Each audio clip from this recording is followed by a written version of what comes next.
Hello, in this episode, I'm going to go over some of the things that you need to service a train locomotive. If you've been with me for any amount of time, you'll notice that we've serviced a lot of trains, and there's a few things that you need. There's a few things that you can do without. So stick around for a few minutes. I'll go over some of the tools and supplies you need to keep your trains running just like brand new. One of the probably the best things you can buy are these Trix. And these are made by Marklin HO in Germany. And what they do is it's got pickups on it on one side and wire brush bristles on the other side. All you have to do is put this on a straight section of track, turn your power pack on, hold your locomotive over it carefully, and it will clean your wheels for you.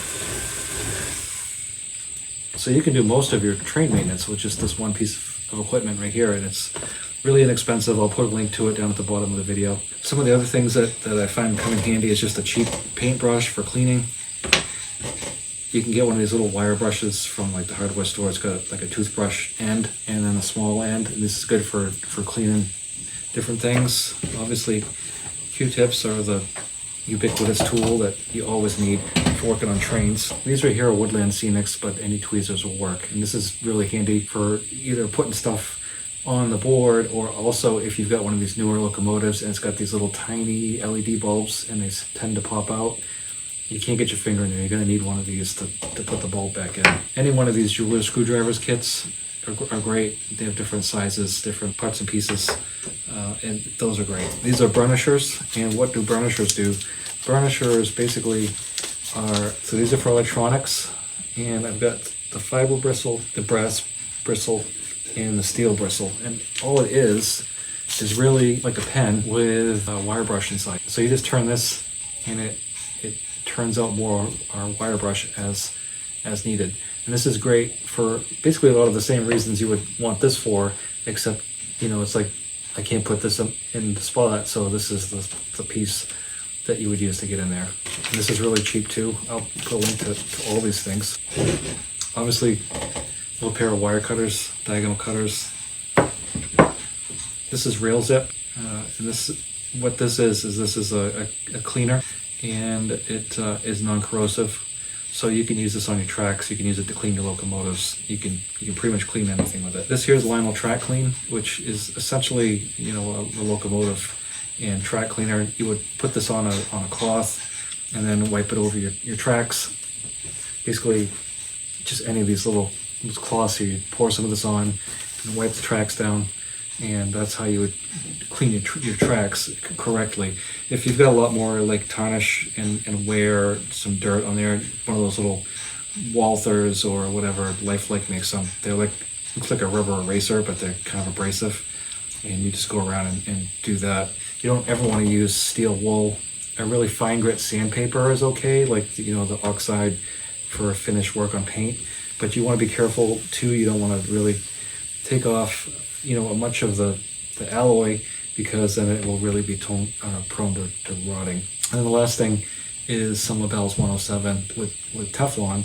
And the reason you want this instead of like sewing machine or light machine oil is because of the Teflon. The light machine oil will draw in dirt and dust, stick it to your electronic parts, whereas this does not. So this is basically the smaller version of the WD-45 Specialist that I brag about all the time. The last thing I have is this pan of ice, and you can get these in different sizes. This is a mini pan, and it's really great for putting rail cars or locomotives in here, and you can change the pitch and angle. Obviously it's a vise, so it opens and closes, and it's got a weighted base on it, so this is really great for holding pieces and parts. This right here is like a little electronics telecommunications toolkit, and inside you've got a little socket set, basically the jeweler screwdriver with all the bits. And I don't use the socket set too terribly much, or even these bigger bits, but this assortment of little bits is really good. It basically eliminates the need to have a whole jeweler's set, but you've got the added bonus of all the other tools in there. Gorilla Glue or any kind of super glue is a must. This here is made by Katie, and it's Greasem. It's graphite, and this is really helpful for working on rail cars if you're changing out couplers or anything that's you want lubricated but you don't want to use oil on. So Greasem is a good tool to have. This right here is just a small Lifelite circuit tester, and I'm positive you probably can't buy this one anymore. This is one I've had for 100,000 years. But it works 12 to 18 volts And it's basically a cheap way to test to see if you've got power to your train, and you see it's lighting up. So let's say that you got your power pack on, you've got your thing plugged in, but you can go around to different points of your track and test for continuity, and it'll light up. Last thing is some of these little track cleaning pads. You get these by the package, and like I said, these are great for cleaning the tracks. You can use a soft towel, but you don't want something that's going to leave a residue behind, so you want to be careful. These are made for electronics, so these are really handy to have also. And I think that's about it, other than maybe a magnifying glass. I don't have it out here, but I've got this clamp-on light with a magnifying glass that is really good for small things, because as I get older, it's harder for me to see. In addition to this, these are just some cheap jumper cables, and you can get these by like a dozen. And I'll put a link to. I'll try to find a link and put links to all these tools down there. But basically, these little clips, these alligator clips, you clip onto different things, and it's a great way to transfer power. Like you could, if I had this locomotive upside down in the pan of ice, I could transfer power from the track or the power supply up to the inputs on the train, and get power in that way. So these are really invaluable. And the last thing you need is a cat to come up and get in your wagon and knock things on the floor for you. Hopefully this has been a helpful video. I appreciate you watching, and stay tuned for more of Tommy's Trains. Take care.